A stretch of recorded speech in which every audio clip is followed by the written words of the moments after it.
বন্ধুরা, নতুন সার্কুলার প্রকাশিত হয়েছে। বাংলাদেশ নৌবাহিনীতে ডাক্তার হিসেবে যদি আপনি চাকরি করতে চাচ্ছেন তাহলে আপনার জন্য দারুণ সুখবর।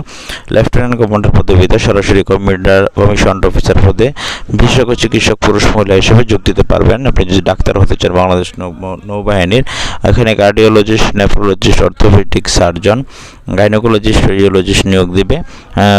পুরুষ এবং মহিলা উভয়ই নিয়োগ দিবে। পুরুষ প্রার্থীর জন্য পাসপোর্ট 4 ইঞ্চি, মহিলা পাসপোর্টের জন্য পাসপোর্ট উচ্চতা হলে আবেদন করতে পারবেন।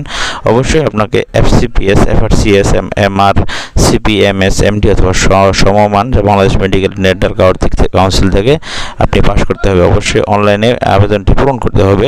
আবেদনের সময়সীমা হচ্ছে অনলাইনে 1 নভেম্বর থেকে 25 নভেম্বর। 25 নভেম্বর এটি লাস্ট ডেট বন্ধুরা। তো আশা করি আপনারা বুঝতে পেরেছেন। তো অবশ্যই বাংলাদেশ নৌবাহিনীতে যারা ডাক্তার হিসেবে চাকরি করার সুযোগ চাচ্ছেন তারা অবশ্যই আবেদন করতে পারবেন। এই সংক্রান্ত ভিডিও কিছুক্ষণ পরে আমার চ্যানেলে আপলোড করা হবে। ধন্যবাদ সকলে, ভালো থাকুন সকলেই।